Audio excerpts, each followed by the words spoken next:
In pregnancy, they don't even get menarche, ma'am? So depends what kind of anomaly it is. So there are many anomalies which are because of the development of the uterus. There can be unicornuate uterus, there can be bicornuate uterus, and there are different variations of these. So sometimes this unicornuate uterus can be of a size and it might be communicating with the vagina, then even menses is possible and pregnancy is possible. If the unicornuate uterus is very small, does not have endometrium also, and then there will not be any menses, and if it is not communicating with the vagina also, there may not be any menses. But if the unicornuate uterus is having the endometrium but not communicating with the vagina, instead of getting menarche, what happens is they'll have cyclical abdominal pain. Means every month they will have some swelling and abdominal pain because the period, the bleeding is not able to come out. So the uterus which is having this bleeding will get distended, and the young girl has pain in abdomen every month, but she's actually not started her menses because there's no communication of the uterus with the vagina. So these problems are also seen with the unicornuate uteruses. Then same with the bicornuate uterus. So what happens is in this unicornuate and bicornuate uteruses, the size of the uterine cavity is compromised. It's not like normal uterine cavity which is capacious. So this normal uterine cavity can stretch up to 9 months, can accommodate even twins baby, and mostly it crosses 36 37 weeks, or we call it term gestation, that is 9 months and full term delivery. What happens because of the smaller cavity is, like unicornuate or bicornuate uteruses, is there might be problem with implantation sometimes. There might be problems with after conceiving miscarriages. So miscarriages happen more commonly in unicornuate and bicornuate uterus. There might be early delivery, preterm delivery, because that uterus may not be able to stretch it to its maximum level. So usually these unicornuate and bicornuate uterus patients, if they need IVF, we advise them to go for single embryo transfer, because even with the single pregnancy they have this risk. So rather than putting two and increasing the risk of twin pregnancy, we prefer single embryo transfer so that it is safe for the baby and safe for the mother. So this is the complication which may happen because of unicornuate and bicornuate uterus. Then there are other issues with the uterus like septate uterus. So usually unicornuate and bicornuate do not require any surgical correction. Most of the times, if at all they require surgically something, is then we do hysteroscopy, and we do hysteroscopic metroplasty to increase the cavity of the uterus. That is only when, if they have history of miscarriages, or on 3D ultrasound if we see the volume is very less. So then we do this surgical procedure, which is hysteroscopy with metroplasty. But septate uteruses, like septum is different than bicornuate. So it's very important to have the correct diagnosis. So this diagnosis can be made on 3D ultrasound if it is septate uterus or if it is bicornuate uterus. So bicornuate uteruses usually can carry pregnancy till term if the cavity is capacious. If septate uterus, then again they have certain complications, like implantation is more problematic in septate uterus, because majority of the times the uterine septum is having less blood flow. So the embryo, when it implants, it requires good blood flow so that it can sustain and the pregnancy can advance. So this septum, if it is having less blood flow, then there's a problem with implantation. If it gets implanted again, then there is a risk of miscarriages more than even bicornuate uteruses. Then again, when the pregnancy advances, what we call it abnormal presentation, means usually when you have normal delivery, so the baby's head is down at term, just before your pain starts in the 9th month, the baby's head is down. So when the uterus contracts, then the head can push itself and then come out. That is the normal way. But what happens with septate is, because that septum is present inside the uterus and not allowing the baby for proper movement, then the baby take different positions like transverse lie. So the head is not down, baby is like lying down transversely. So in that, the normal delivery is not possible because the first head has to engage in the pelvis for normal delivery. So if the baby is transverse, then the head cannot go down. So those, because of the septate uterus, those patients may require cesarean section. So abnormal presentation, oblique lie, transverse lie. So that is more common with the septate uterus. Also, there is a risk again of preterm delivery because of the abnormal uterine contraction. Then after delivery also there might be some complications which are more common, like heavy bleeding after delivery. We call it postpartum bleeding, postpartum hemorrhage. So for that we have to use special medication, have to take special precautions for such patients after delivery so that they don't end up with postpartum hemorrhage. So like these all things are associated with the this developmental problems of the uterus. Now coming to the acquired problem of the uterus. So the acquired problem can be either because of some infection or because of some tumors like fibroids, which are very common. Almost 60-70% of the women at some point of their reproductive life, they may get a fibroid. But not all fibroids are going to affect your fertility, and not all fibroids require removal. So that is also very important. Again, on ultrasound, we have to see where exactly is the fibroid. What is the size of the fibroid? Um, is it going inside the uterine cavity? Is it going to affect? Because if it is going inside the uterine cavity, it might affect implantation. It can cause miscarriages. Then it needs to be removed. If the fibroid is in the wall of the uterus, or if the fibroid is completely on the outer surface of the uterus and the size is small, then it's not going to affect your pregnancy, or it's not going to cause any problem with the fertility.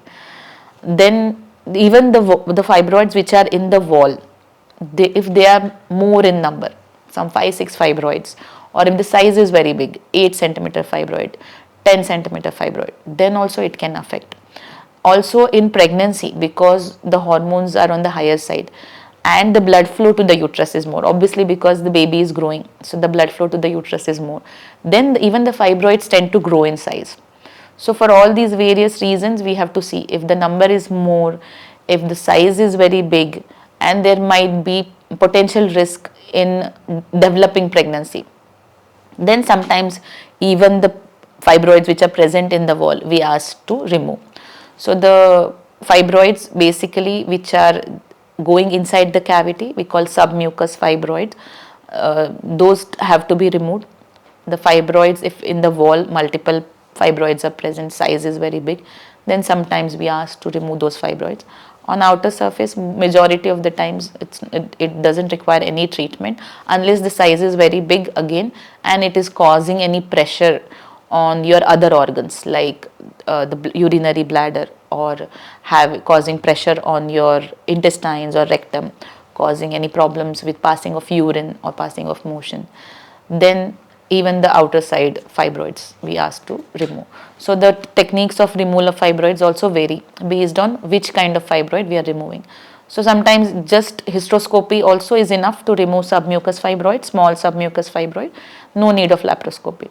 But if the fibroid is big, it's in the wall and we have to remove, then laparoscopy is done. So this fibroid can affect implantation, can cause preterm delivery. If it increases in the size in the pregnancy, then again it causes problem with delivery. Also, like as we discussed, postpartum hemorrhage, because the uterus cannot contract properly. So all these issues can be because of the fibroids. Then other problems with the uterus which are acquired problem can be related to the endometrial lining, that is the inner layer of the uterus, which gets shed off every periods, every month. So this lining, if it is very thin because of some infection or because of some other reasons, then we have to find out why that lining is thin. Is it because the hormones are lacking, or is it because some tuberculosis infection which is affected? Sometimes this lining can be damaged because of previous miscarriages. Miscarriages, when the miscarriage happens, the bleeding happens. Sometimes there might be infection after miscarriage which damages the lining, or sexually transmitted infections like PIDs, Neisseria, gonorrhea, chlamydial infections which are sexually transmitted from your partner to you. So that can also affect your uterine lining. Tuberculosis affects the uterine lining. So all these infections can affect the uterine lining. Some procedures like repeated DNCs, curating procedures, can affect the uterine lining. Or sometimes post any uterine surgery is done for some reason like fibroids or something, then also sometimes we see that lining is affected. So all these patients who have very thin endometrium, like 4 mm, 5 mm, then those patients will have problems with implantation. Usually 7 mm and above, if endometrial thickness, mid-cycle endometrial thickness more than 7 mm, those patients usually will not have major problem with the and thickness issue. So there might be intrauterine adhesions also. That is again with the related with the endometrium. So again same reasons, infections, repeated miscarriages, some uterine procedures, repeated curating procedures. So all those can affect your endometrial thickness. Then there might be issues which are like some polyps, endometrial polyps, which are actually benign growths of the lining of the uterus. Sometimes these polyps can shed off in the next cycle also. So if it is just recent onset polyp, if I am following a patient, I am seeing her scans like over 2 months, 3 months, that polyp was not there. Now if it is seen, it might get shed off in the next cycle. But if it doesn't get shed off in the next cycle, and if it is in the place where the implantation happens, that is the body of the uterus or the fundus of the uterus, then it may affect implantation. So then if it is not getting shed off, I'm seeing it 2 months, 3 months persistently, then we do a hysteroscopy and we remove the polyp so that the cavity is free and the implantation can happen. So these are the problems with the uterus. So there might be other problems which are like rare problems also.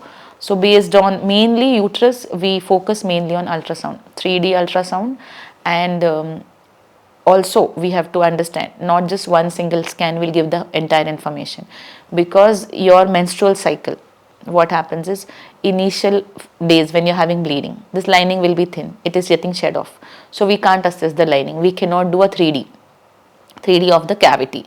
So then we have to wait for the egg to grow. Once the egg grows, there is the same hormone estrogen which acts on the uterus, so the lining builds up. So once the egg grows, lining builds up, then we can do a 3D ultrasound. Then we can assess the lining better. So different days scan will give me different information in detail about uterus, about lining of the uterus, about ovaries, about any cyst which were present, if the ovulation is happening or not. So we may sometimes need more than 2-3 scans also to evaluate completely. So this is about the uterine factors. Then tubal factors. So tubes are the ones which carry the egg. The transport of the egg and sperm happens in the tube. So egg and sperm basically meet in the tube when the pregnancy happens naturally. So it's very important that tubes should be healthy, not just open. So majority of the times patients, they feel if my tubes are open, why am I not conceiving? So that is not the only cause. And we can diagnose if the tubes are open or not on test, but we cannot diagnose if they are functional or not. There is no test where we will know that your tube which is open is actually doing its job. So the tube's job is to pick up the egg once it is released and then transport the egg and allow the egg and sperm to meet. So if there is damage to the inner lining of the tube, then this transport may not happen. There might be narrowing of the tubes at some places. Then the ectopic pregnancy happens. The pregnancy is implanted in the tube. So these are associated with the damaged tubes. So these tubes, if they are blocked, means if there is completely no passage of any dye, what we put in HSG. So we do these tests to diagnose if the tubes are open or not. HSG, which is hysterosalpingograph, or we can do saline hysterograph, where we put in a saline and we check it on ultrasound. So these tests will tell me if the tubes are open or blocked. But if tubes are open, as I said, we cannot actually find out if it is functional or not. If you are becoming pregnant, means it is functional. But if you're not becoming pregnant, I cannot tell you exactly if it is functioning. So that is one thing we cannot diagnose on any test. But tubes, if they are open, then we can try with IUI or trying with natural ways. If the tubes are blocked, then again we have to consider IVF, which is more safer than opening a damaged tube. So that surgeries are also done to open the damaged tubes. But there is increased risk of ectopic pregnancy. Also, there might be again the tube may get blocked after some time. So all those things are there. So this is related to tubes. Sometimes the tubes can have fluid in it. That is again the cause because of infections, tuberculosis or sexually transmitted infections, PIDs. So these infections can affect the tube, and the damaged tube will have fluid in them. So that fluid again affects by multiple ways. It will not allow the transport of egg and sperm. If even in IVF, we ask those tubes to be clipped. Why? Because if that fluid keeps coming repeatedly to the uterus, it will have bad effect on the lining of the uterus. So then the lining is not able to catch the pregnancy. So it will affect implantation. Also, this fluid, if it is dribbling continuously in the uterus and we are putting back embryo in the uterus, then it can mechanically wash off the embryo. So it will not allow the embryo to come in contact with the lining of the uterus, because embryo has to come in contact with the lining of the uterus. Then only it can implant, then only it can make connection to the uterus. So it can mechanically wash off the embryo. What else it can do is it can have toxic effect on the embryo, as it can also have toxic effect on the lining of the uterus. So it will prevent implantation again. Also, what this fluid does is it's a infectious fluid. So it has some chemicals or some infectious products, so which can cause miscarriage. So those who have hydrosalpinx, and if they conceive also, their chance of miscarriage is much higher than the patients who don't have hydrosalpinx. So there might be also pus collection in the tube. We call it pyosalpinx. Again, the cause is infection. So all these issues are related to the tube. Blocked tubes, hydrosalpinx, pyosalpinx, or even ectopic pregnancy, which requires either tubectomy, or even some patients who have preserved tube, like they have not operated on the tube for ectopic pregnancy. They have just medically managed, but that means the tube is damaged. So again, we always tell the patients who have had ectopic pregnancy that you have to be very cautious. If you are missing your periods, means immediately you have to consult the doctor, because there might be higher chance of again having a tubal pregnancy. Because if the tube is damaged, then again if the narrowing is there in the tube, it is going to have implantation. So if the embryos or pregnancy is implanted in the tube, ectopic pregnancy can reoccur. So all patients who have had ectopic pregnancy in the past, we always advise that immediately you should go to the doctor, and we do early scan for these patients, just to make sure that if any ectopic pregnancy happens, we should diagnose it in time before it ruptures or causes complications. So if it is diagnosed early, we can manage it medically with the drugs, or even if she requires surgery, it can be done more safely. But when the ectopic pregnancy ruptures, then there might be very big hemorrhages inside the body, and outside there is no hemorrhage, so the patient may not be aware. There might be sudden like fainting and falling at home, and there might be just missed period or some kind of history. So this is like we have to be very vigilant, because if there is a lot of blood bleeding or hemorrhage inside the body, then the patient will have shock, hemorrhagic shock, what we call, may require blood transfusion. The surgery becomes more risky. So then we have to diagnose it in time, and we have to treat it in time. So this is about the tubes. Now coming to the ovarian causes. So the ovarian causes, the most common what we see is polycystic ovaries. So polycystic ovaries, as it's because of lifestyle changes, because of like as we already discussed, some women who have higher side weight, and the symptoms which like we see, like acne, they'll get more pimples, they'll have some extra facial hair. Not all will have all the symptoms. There are different types of polycystic ovaries, but menstrual irregularity, having extra facial hair, having pimples and higher side weights are the symptoms which are usually seen in polycystic ovary patients. So because what happens in polycystic ovaries is the ovaries look, appearance on the ultrasound is, poly means multiple, cyst is fluid filled bubbles. So multiple fluid filled bubbles in the ovary. So that we call it polycystic ovary, more than 20 number in one ovary. That is called as polycystic ovary pattern on the ultrasound. So what happens in polycystic ovary patient is ovulation does not take place because of hormonal imbalance. So egg starts developing, but after certain time it stops, it halts its growth, and it is not being released from the ovary. So if the egg is not coming out of the ovary, then the pregnancy doesn't happen, because as we know that for natural pregnancy to happen, egg has to be released from the ovary, we call it ovulation. The tube has to pick up the egg, and in the tube egg and sperm will meet.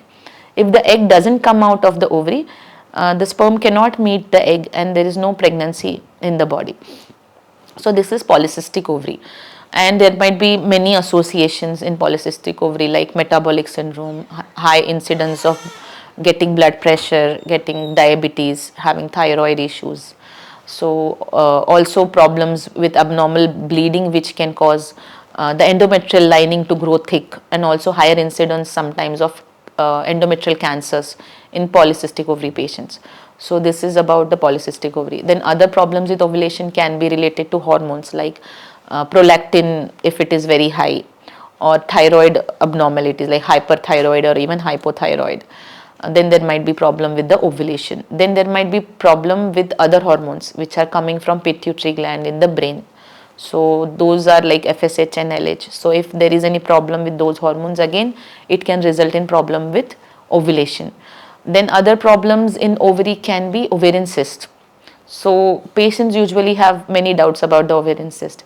So basic something which is simple cyst, which is actually a follicle which has failed to release the egg, and then it becomes like a cyst.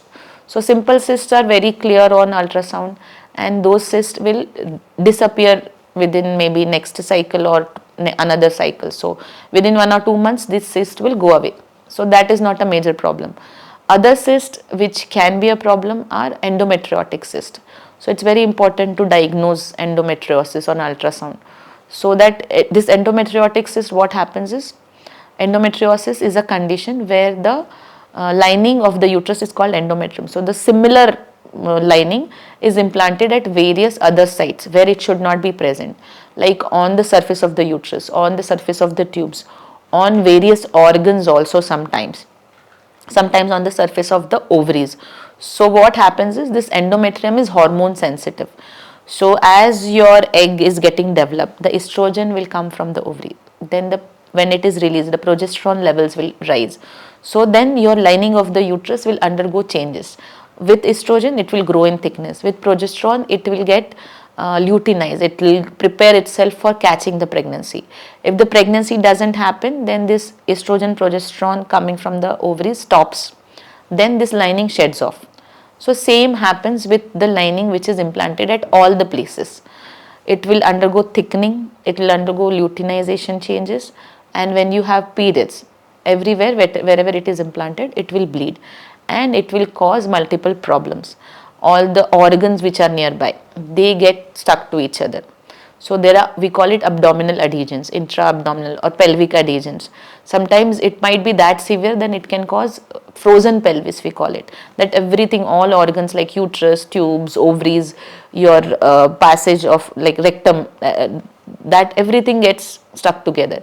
So what happens is, the multiple adhesions changes the anatomy, changes the tube-ovarian relation. It all going to affect the fertility because of multiple reasons. It may not allow the egg to be released. So the problems with the ovulation. If there is an ovarian endometrioma, it may affect the egg quality. Even it may sometimes affect the egg number. The large endometriomas, it will, because of the inflammation that the chemicals with bodies trying to produce at that place to reduce that. So all those chemicals are going to affect your egg number and egg quality. So even egg number, egg quality gets affected. Egg release sometimes does not happen because of adhesions, thickening of the stroma. Egg is not being released from the ovary. Then it may also affect the tubes. There might be hydrosalpinx. It can also cause kinking or bending of the tube because of adhesions. The tube is going somewhere, getting attached.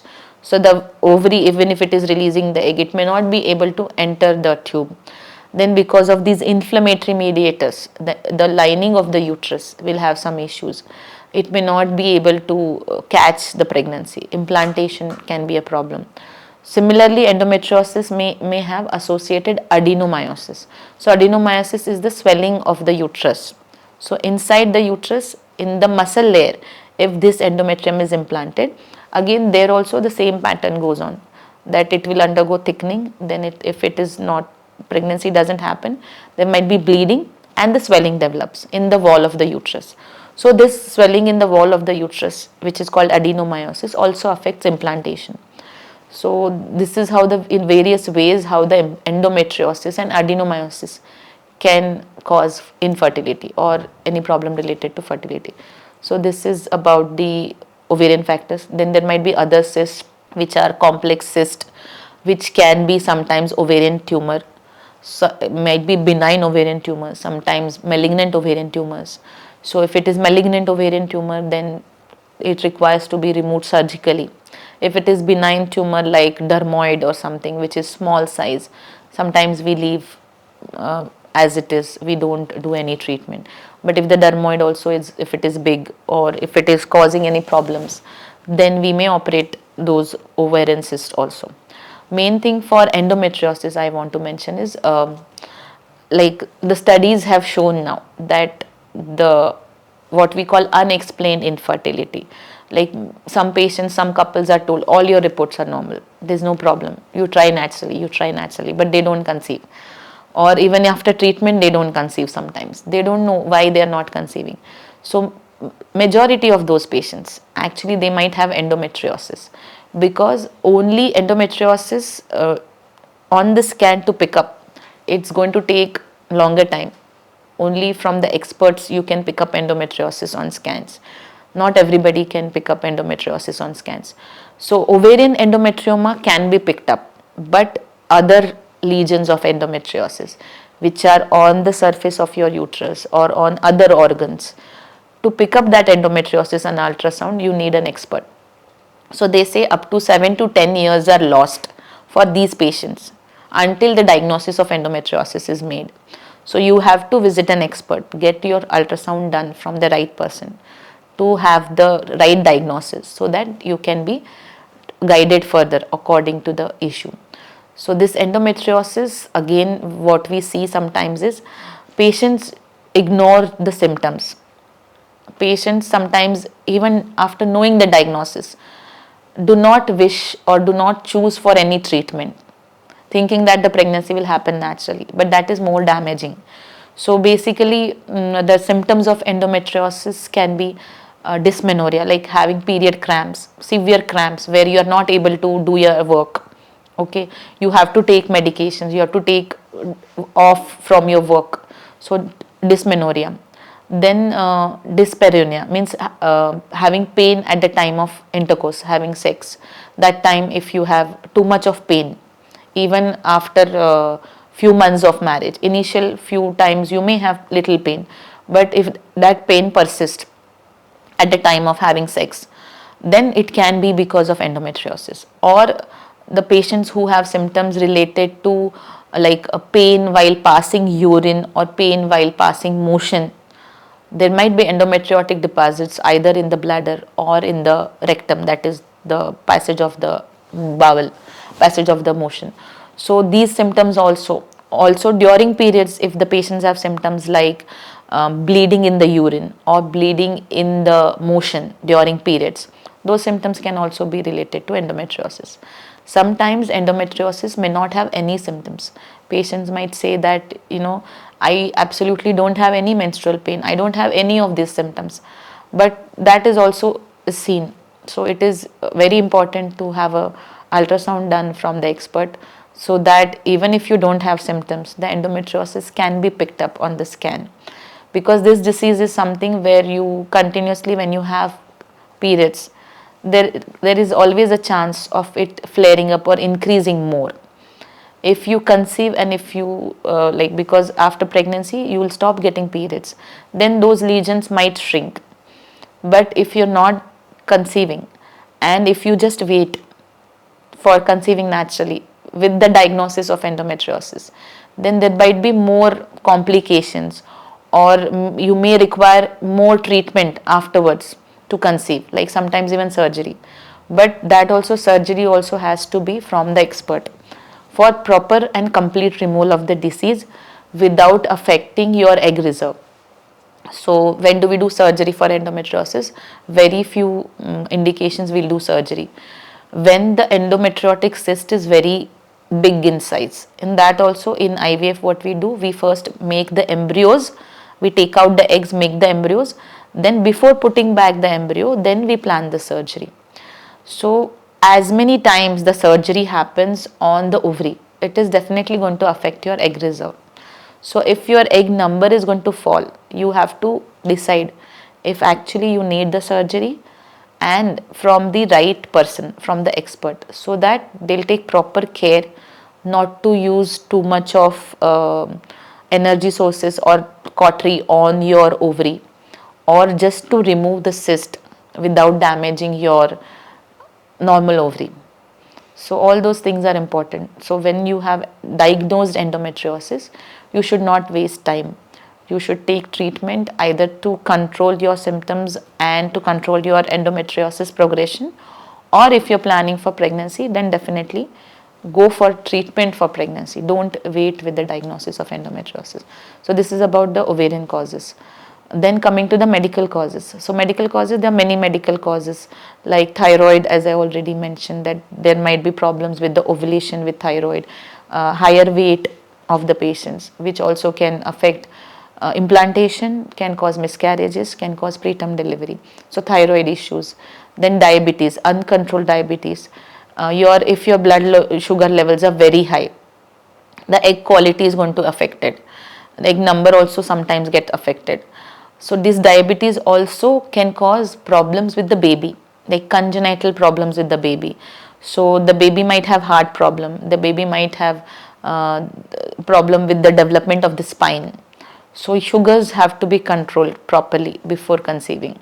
So these are the problems which are medical problems. Then there might be tuberculosis of pelvic organs, which has damaged your uterus, tubes, ovaries, everything, which can affect pregnancy or fertility. Other infections like PID can have hydrosalpinx, can have problems with the egg quality. So all those, even problem with the lining of the uterus. So infections and other medical conditions like autoimmune disorders, SLE, rheumatoid arthritis, they have autoantibodies.